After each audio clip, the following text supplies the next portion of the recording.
By transcending social barriers, rules, and norms, women in World Wars I and II, as well as the interwar period, were able to make a significant impact on the course of the wars and fight for their own rights along the way. The catalyst for World War I was the assassination of Archduke Franz Ferdinand in 1914. Belgium during World War I that observed railroad, airfield, and road activities. Railroad traffic both towards and away from Germany was observed day and night, and each report was collected and verified before being transported to the English agents located in the Netherlands.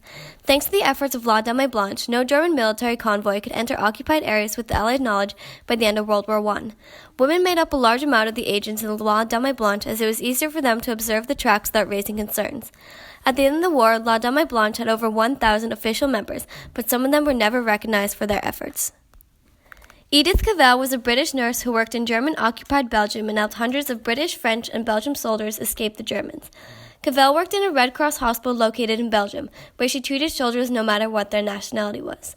Through her work, she helped around 200 British, French, and Belgian soldiers escape Belgium and travel to the Netherlands. On August 5, 1915, she was arrested by the Germans for helping the enemy and placed in solitary confinement. On October 7, 1915, Cavell was tried along with 34 others and sentenced to death. 5 days later, she was shot by a German firing squad. Cavell's execution caused outrage in Britain and across Europe, and Cavell became a symbol of the Allied cause, with her image plastered across recruitment posters around Britain. During World War I, Wanda Gertz von Schliess cut her hair and dressed as a man and called herself Katis, so she could be on the front lines. In 1917, she joined the women's branch of the Polish military organization and was jailed for participating in a pro-Polish demonstration.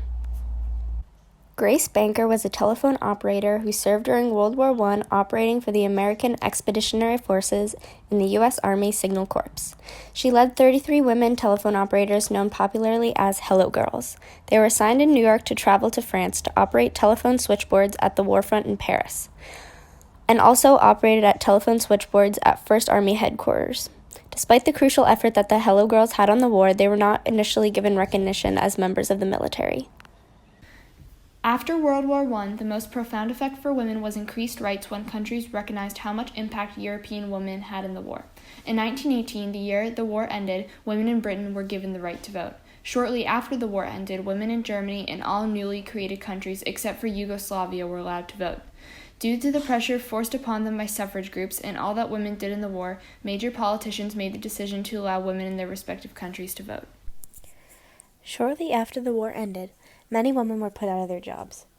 When the men went off to fight in the war, their jobs were left open, and many women took their places. Once they returned, women were put out of their jobs, and in Britain, for example, they were not allowed to access unemployment benefits if they refused to take the jobs available in domestic services. Women all around the world were demoted back to women's work, like cleaning, childcare, or cooking.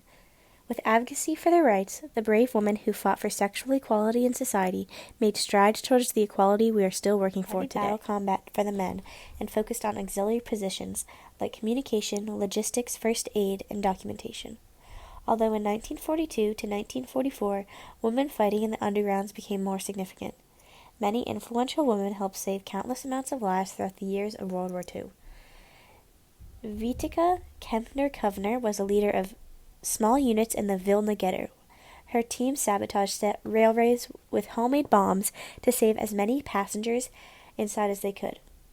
Zivia Lubkin helped Jews escape through the sewers in the Warsaw Ghetto and was one of the leaders in the Polish Warsaw Uprising in 1944. These brave souls are examples of the countless courageous women that put their lives on the line to save as many people as they could. In 1942 and 1943, Irina Sendler smuggled people out of the Warsaw Ghetto in Poland. Enlisting members of the Social Welfare Department, Sendler used ambulances, body bags, and fake documents to smuggle out more than 2,500 children. Sendler was eventually caught and put in prison but escaped and went on to be nominated for the Nobel Prize, despite her regret that she was not able to help more children escape. Sendler liberated many children in World War II and was a hero to all those that she freed. In June 1940, Joan Clark was recruited to work as a codebreaker at Bletchley Park in Buckinghamshire to help break Enigma, the German code that was previously thought to be uncrackable.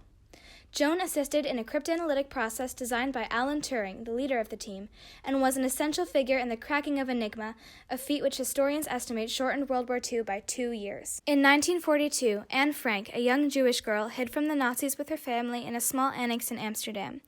Anne documented this period of her life in her diary. In 1944, Anne and her family were discovered and captured by the Nazis.